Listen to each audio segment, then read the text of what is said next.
हमारा women safety को लेकर के देहरादून 10वें नंबर पर है। शारीरिक रूप से लड़कियों को भी हम इस तरह की ट्रेनिंग दें उसे कि किस तरह से अपने को बचाव करते हुए वो दुश्मन से अपनी रक्षा कर सकती हैं। मैम, जैसे कि आपने कन्या जीवन दायिनी समिति के जरिए बेटा बेटी एक समान कैंपेन चलाया। ये 2000 से पहले की बात है, जब उत्तराखंड भी नहीं बना था। तो उस समय 1000 पे 700 महिला पुरुष का अनुपात था। अधिकतर महिलाओं के साथ समस्या उनके पति छोड़ जाते हैं। किसी को नाराज नहीं करना, सबसे ठीक से व्यवहार करना, सब प्रेम, हर परिवार से जुड़ के रहना।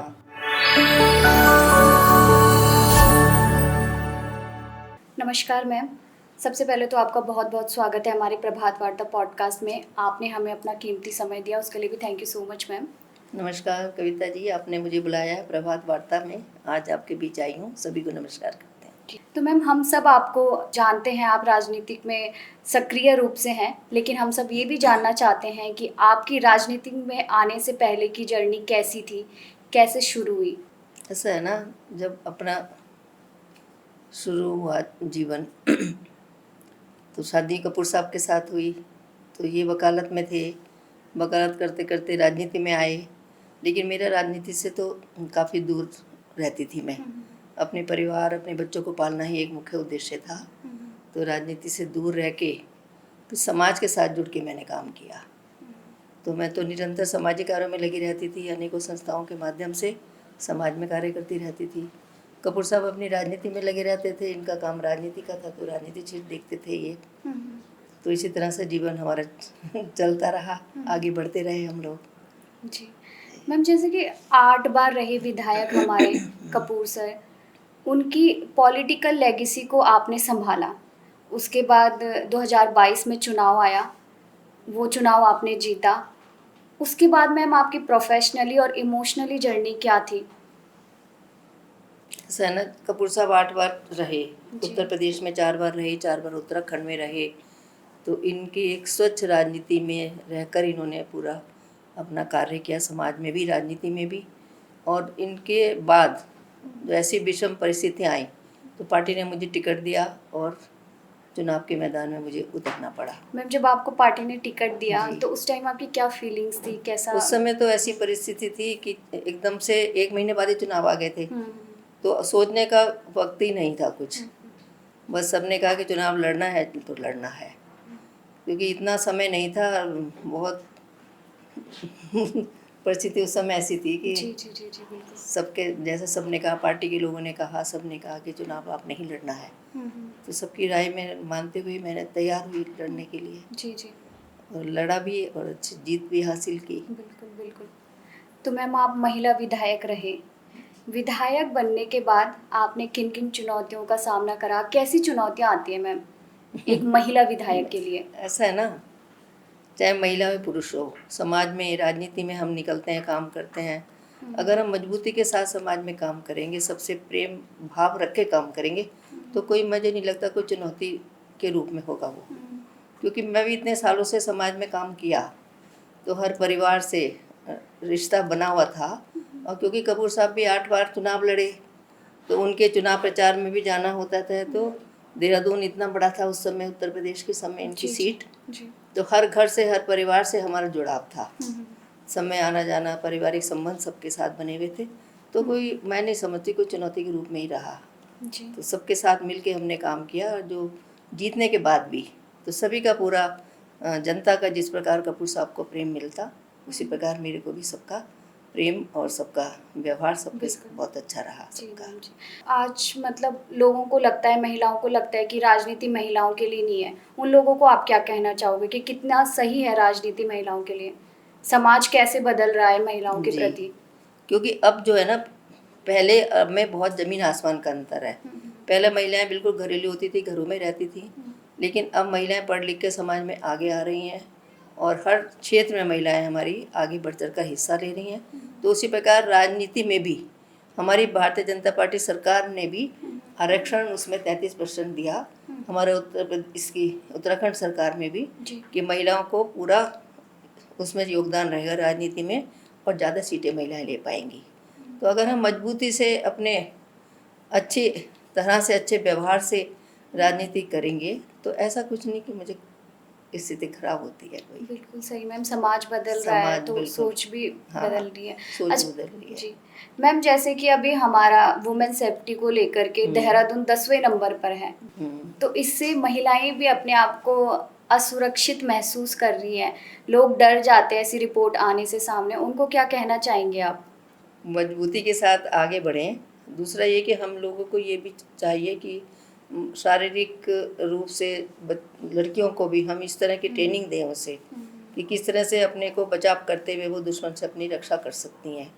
तो हमने भी जैसे कई संस्थाओं के माध्यम से लड़कियों को शारीरिक इस तरह के प्रशिक्षण भी दिए जी जी। कि लड़कियां होंगी कुछ ऐसी घटना घटित हो रही उससे पहले सावधान रहें, हर समय अलर्ट रहने की ज़रूरत है। ये नहीं कि जो तुम्हें कह रहा है उसकी बातों में आके अपने को बिल्कुल छोड़ दो उस चीज़ पे, ऐसा नहीं।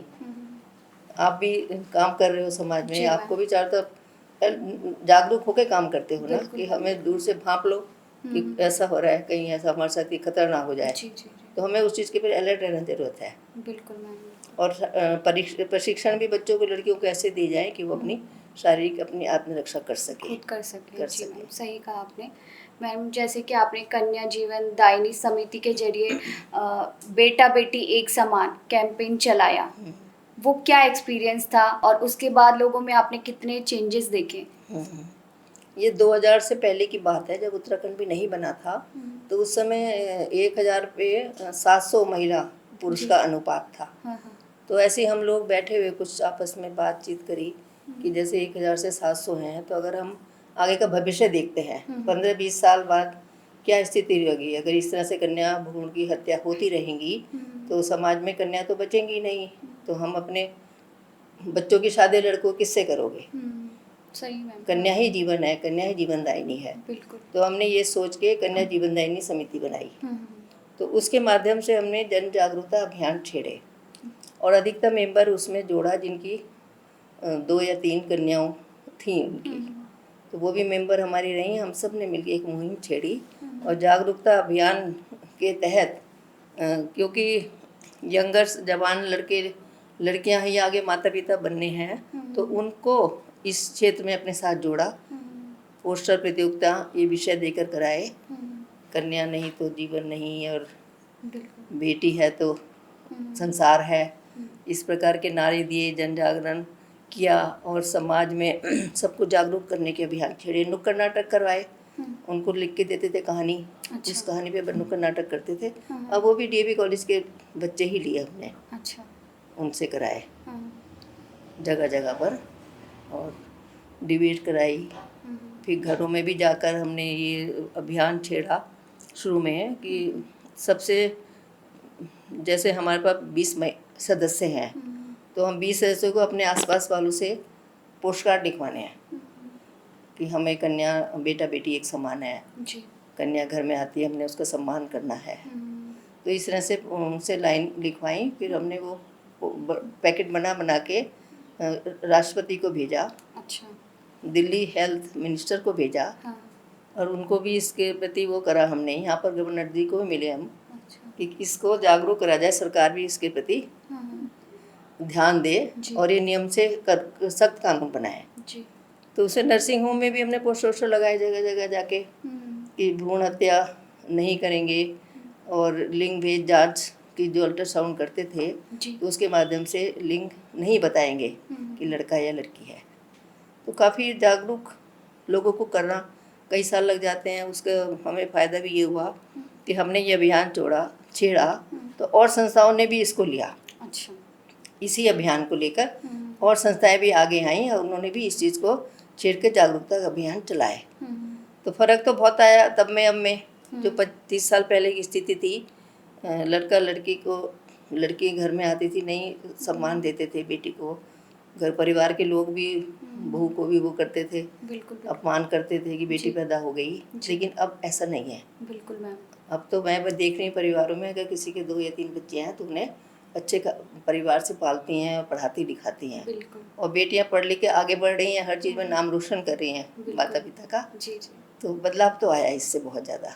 बिल्कुल मैम। और सबको देखने को भी मिलता है, काफ़ी चेंजेस हुए हैं, महिलाओं का सम्मान होता है। बिल्कुल। और सरकार ने भी अनेकों योजनाएं लागू की जी बेटी बचाओ बेटी पढ़ाओ, जी उन्हें जी पढ़ाई में भी सुविधाएं दी, उन्हें आगे कई सारी योजनाएं सरकारी लागू करी जिससे कि हमारी बेटियां आगे आएँ और माता पिता एक बोझ ना समझें, जी उनको पढ़ाएं लिखाएं, उनकी शादी करें। तो इस प्रकार सरकार का भी इसमें बहुत महत्वपूर्ण योगदान रहा। जी जी हमारी उत्तराखंड सरकार भी लड़कियों के लिए, महिलाओं के लिए जी अनेकों काम कर रहे हैं, सशक्त रहें हमारी नारी। जी बिल्कुल मैम। तो इस प्रकार से समाज में सरकार का, समाज का योगदान रह के हमारी बेटियां आगे बढ़ें, हम भी ये चाहते हैं। बिल्कुल मैम। मैम आप बीजेपी महिला मोर्चा की आप पहली महिला कोऑर्डिनेटर, क्या अच्छा। एक्सपीरियंस था आपका? उस समय जब बीजेपी महिला मोर्चा बना तो वो संयोजिका मेरे को बनाया गया। जी तो उस समय महिलाएं राजनीति में घर से बाहर बहुत कम निकलते थे। जी जी जी जी तो हम लोग धीरे धीरे लोगों को जोड़ना शुरू किया, अलग अलग शहरों में जाके महिला संयोजिका नियुक्त की, जी धीरे धीरे जुड़ी महिलाएं। हम्म, तो इसी तरह से आगे बढ़ते रहा काफिला। वही मैम, आज चलते रहे। महिलाएं हर हर जगह जगह आगे आगे हैं, हैं। हर जगह आगे हम, जी पुरुष से ज़्यादा महिलाएं हिस्सा लेती हैं जी राजनीति मैम में, देखा होगा आपने भी। जी मैम, इतनी सारी बातें हो गई, मैं आपसे जानना चाहूँगी आपके बचपन के बारे में। आपका बचपन कैसा रहा? आप एनसीसी में भी एक्टिव रहे, ठीक। आपके पिता भी स्वयं सेवक संघ में रहे, तो कैसा आपका एनवायरनमेंट था? कैसे क्या बचपन रहा मैम आपका? जब हमारा मतलब मैं एक सामान्य परिवार से हूँ, कोई बहुत बढ़िया ऊंचे परिवार से, मतलब छोटी नौकरी थी, मेरे फादर सर्विस करते थे, लेकिन सर्विस से पहले जब वो पढ़ाई करते थे तो वो आरएसएस से जुड़े थे। और उनका डॉक्टर मुरली मनोहर जोशी के साथ उन्होंने पढ़ाई की और आरएसएस में भी उन्हीं के साथ काम किया। फिर ये सरकारी सर्विस में आ गए मेरे फादर, डॉक्टर मुरली मनोहर जोशी राजनीति में आ गए। जी जी तो क्योंकि पुलिस में रहने के कारण हमारे घर का एक अनुशासन जी और एक संस्कार देके जो हमें पाला, तो वो उसी को आज हम पूरा कर रहे हैं। और अपने बच्चों को भी इसी प्रकार बनाया हमने कि एक अपने परिवार के एक संस्कार बच्चों के होते हैं, उसको लेकर आगे बढ़ेंगे। कपूर सर, उनके साथ आपका कुछ यादगार पल जो आप हमारे साथ शेयर कर सके, उनके बारे में तो आप बता ही सकते हैं।